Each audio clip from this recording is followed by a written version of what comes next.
नमस्कार, India top news में आपका स्वागत है। Breaking news Ballia.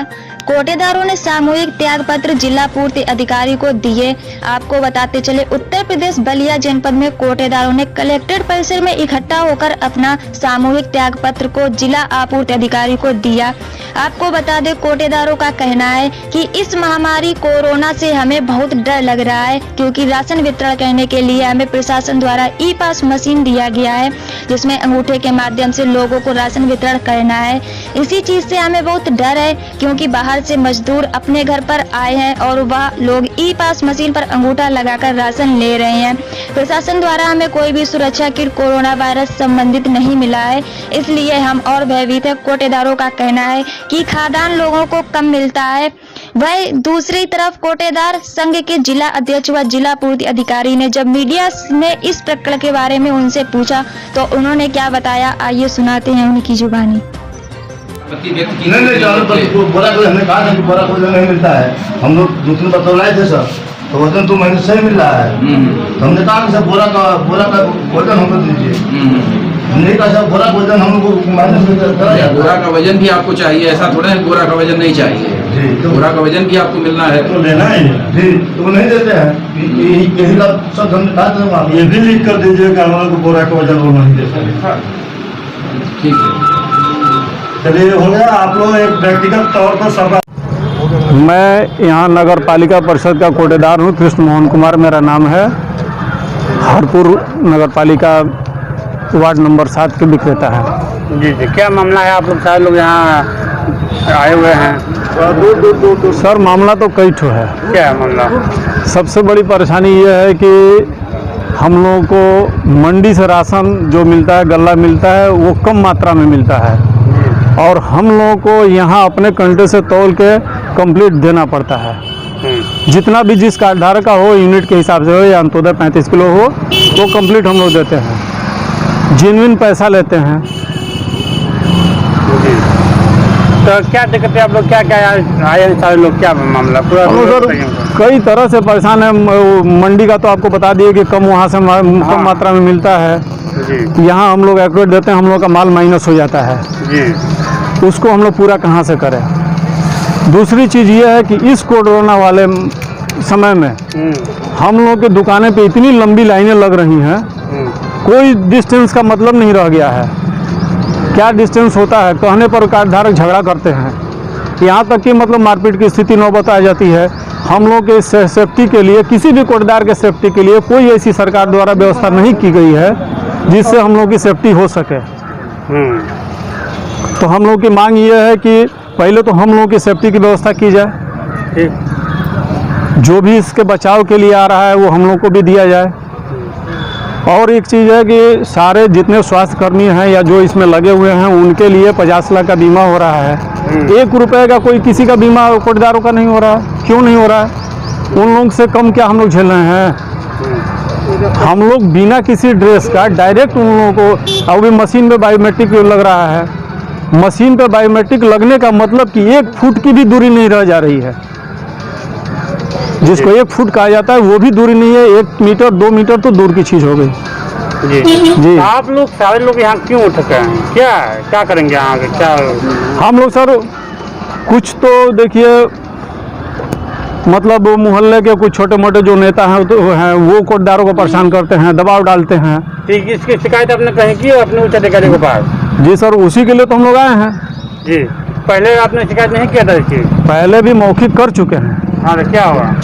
अभी तक तो वैसे का वैसे है। ये अभी आपने ये बताया मुझे खाद्यान्न जहाँ से उठाता हूँ कम मिलता है। कम मिलता है। तो इसकी शिकायत आप सारे कोटेदारों का है, स्टेटमेंट ले लीजिए, ये लोग खड़े हैं जी। अभी आप लोग क्या करेंगे? अभी सर हम लोग ये वो अपना मशीन लेके आए हैं, DSO साहब को इस्तीफा अपना देंगे। अब देखें सर क्या कर रहे हैं इसमें जी। अगर आपकी मांगे नहीं पूरी होता है क्या करेंगे आप? तो मांगे सर पूरी नहीं होंगी तो फिर हम लोग भी अपने हिसाब से कुछ निर्णय लेंगे जी। अभी आप लोग सारे लोग क्या करेंगे? वो अभी सर के पास जाएंगे, DSO सर के पास जी, अपनी मांग रखेंगे, मशीन देंगे। अब सर का जो जी मशीन आप लोग जमा करेंगे? जी हाँ, बायोमेट्रिक मशीन हम लोग के साथ आई है। और क्या बताइए? मैं आनंद प्रकाश सिंह, जिला अध्यक्ष कोटेदार संघ बलिया। जी जी।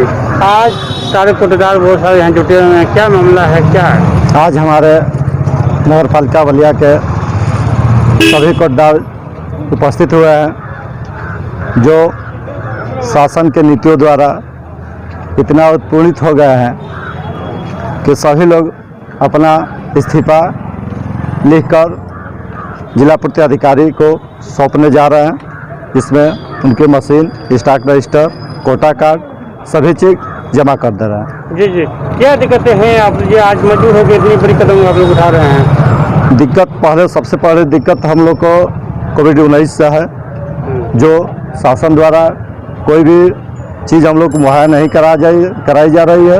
इसमें सैनिटाइजर हुआ, पीपी किट हुआ, जो बीमा हुआ। दूसरी बात, शहर के दुकानदारों को अधिकतम उठान जो इन लोगों को 30 से 35 कुंटल तक होता है, जो उनका 70 रुपया पर कुंटल के हिसाब से 2100, 2200 या 2500 रुपया कमीशन बनता है। शहर के दुकानदार होने के नाते इनको कहीं ना कहीं भाड़े पर रूम लेना पड़ता है, जिसका किराया 1,500 से 2,000 रुपया लगता है। इन कोटेदारों को 1,000 रुपया में काम अब नहीं चल पा रहा है, इसलिए सारे नगर पालिका के दुकानदार इस्तीफा देने के लिए मजबूर हैं। जी जी, अगर आपकी मांगें पूरी नहीं होती है तो आप आगे क्या करेंगे? आप लोग हम लोग जिला पूर्ति अधिकारी को अभी देने जा रहे हैं, अगर नहीं स्वीकार होगी उसके बाद हम जो रणनीति बनाएंगे उसके बाद ही हम बता पाएंगे। जी जी, मतलब आप लोग पीछे हटेंगे नहीं? अभी तक हमारे नगर पालिका के जितने दुकानदार आए हैं कोई भी पीछे हटने के लिए तैयार नहीं। जनसंख्या कितनी होगी आज की? अभी 64 दुकानदार हैं और 64 दुकानदार इस्तीफा देने के लिए आज आए हुए हैं। जी, कितने कोटेदार हैं आप लोग पूरा? पूरा हमारे ज़िले में 1460 कोटेदार हैं, जिसमें नगर पालिका बलिया का ही आज इस्तीफा दिया जा रहा है। अगर ज़रूरत पड़ी और सरकार हम लोगों की बातों को नहीं सुनेगी, हमारी मांगों को नहीं मानेगी, तो हो सकता है कि पूरे जनपद के लोग इस्तीफा दे दें। वो सामूहिक रूप से इस्तीफा देने की बात कह रहे हैं। उनका कहना है कि घटतौली की वजह से और कोविड-19 में सिक्योरिटी की वजह से उनको बहुत परेशानी हो रही है। तो किस तरीके का उन्होंने ज्ञापन दिया, क्या एक्शन लिया जाए? शहर में लगभग 70 दुकानें चल रही हैं इस समय नगर पालिका बलिया में, और जो दुकानें चल रही हैं उन पर कुछ पर आवंटन काफ़ी कम है, 100 कार्ड 150 कार्ड के आसपास है, जबकि जो शासन का आदेश है एक दुकान पर 300 से कम कार्ड नहीं होने चाहिए। इस क्रम में मैंने पहले भी इन लोगों से रिक्वेस्ट किया था कि अगर कोई दुकान छोड़ना चाहता हो तो स्वेच्छा से छोड़ दे, फिर उसको वार्ड वाइज हम लोग दुकानों को अरेंज कर लेंगे, लेकिन तब किसी ने इस्तीफा नहीं दिया था। अब ये लोग सुरक्षा बीमा को लेकर के और घटतौली को लेकर के ये समस्या ला रहे हैं सामने। अभी 2 दिन पहले मैं हनुमानगंज गोदाम पर, जहाँ से इनका सामान उठता है, वहाँ पर मैं बैठा था और कोटेदारों को बुला करके उनकी समीक्षा भी किया, बोरे की समीक्षा किया, उठान की समीक्षा किया, घटतौली की समीक्षा किया। वहाँ पर जितने भी दुकानदार उपस्थित थे, शहर के 4-5 दुकानदार थे, बाकी हनुमानगंज ब्लॉक के दुकानदार थे, कुल मिलाकर के लगभग 25 दुकानदार थे। किसी ने घटतौली के संबंध में कोई शिकायत वहाँ नहीं की। जब ये लोग वहाँ नहीं करते हैं, बाद में कहीं कोई बात आती है तो फिर घटतौली की बात उठाने लगते। जो भी बात हो, जिससे पीड़ा उसके सामने कहनी चाहिए ना, अलग कहने से तो कोई लाभ नहीं है। उसमें से एक दुकानदार अभी आपके सामने आए भी थे, उन्होंने कहा मार्केटिंग इंस्पेक्टर से ने कि जिस कांटे से हम लेते हैं उसी कांटे से देते हैं। तो ऐसा तो नहीं है कि हम उसी कांटे से ले भी तो रहे हैं। हाँ, कांटे की जहाँ तक जांच कराने की बात है तो इस महीने हम लोग उस कांटे की जांच करा लेंगे। तो अगर सामूहिक रूप से जहाँ तक सुरक्षा बीमा की बात है, उसके संबंध में पूर्व में भी जिलाध्यक्ष जो कोटेदार संघ के हैं उनका ज्ञापन आया था और मैंने फूड कमिश्नर सर को उनका ज्ञापन अग्रसारित कर दिया है आवश्यक कार्रवाई के लिए। और बीमा के लिए डीएम साहब की तरफ से स्पेशल लेटर मैंने लिखवा दिया है शासन में कि इनको बीमा का सुरक्षा कवर मिले। और मेरी भी इच्छा है, मुझे भी ऐसा लगता है कि इनके पास 300 से लेकर 800 कार्ड धारक तक जाते हैं और महीने में अब 2-2 बार जा रहे हैं। बाहर से प्रवासी मजदूर भी आ रहे हैं, तो स्वाभाविक है इनके लिए भी वो जो कोरोना बीमारी है कोविड-19 उससे इनका बचाव बहुत जरूरी है। इसके लिए थंब इम्प्रेशन वाला जो इन्होंने विरोध किया कि जो है रजिस्टर वाइज किया जाए, यह विरोध इनका गलत है। सरकार अगर कोई चीज़ पारदर्शी ढंग से ले आ रही है और इम्प्रेशन अंगूठे से वितरण मेरा 93% से अधिक हो रहा है, तो अगर सही अंगूठा जा रहा है तभी तो 93% से अधिक वितरण हो रहा है। किस बात के लिए हम अंगूठे सिस्टम को हटाएं? वैसे भी यह कार्य शासन से संबंधित है, इस स्तर से इस संबंध में कोई कार्रवाई नहीं की जा सकती। इसलिए जो भी शासन प्रशासन का निर्णय होगा उसके अनुसार। तो अगर ये इस्तीफा देते हैं तो क्या उसको स्वीकार किया जाएगा या फिर अभी वार्ता हो सकती है? नहीं, इस्तीफा भी इस कोरोना के समय में, ऐसे संवेदनशील समय में जब हमारे विभाग को प्लस सारी जनता को लग करके पब्लिक की सेवा करना चाहिए, अच्छे से उदान वितरण करके इनको खाना पीना खिलाना पिलाना चाहिए। ऐसे में अगर हमारा विभाग भाग जाता है तो इसको किस श्रेणी में समाज लेगा बताइए आप। इस समय तो हमें अपने कंधों पर इस तरह का भार उठा करके जितना हो सके उतना पब्लिक की सेवा करनी चाहिए, भागना नहीं चाहिए। ये तो रणछोड़ का इरादा है, ये उचित नहीं है। सब्सक्राइब करें इंडिया टाइम न्यूज चैनल और बेल आइकन दबाना ना भूलें। इंडिया टाइम न्यूज अपडेट सबसे पहले आपको मिल पाए।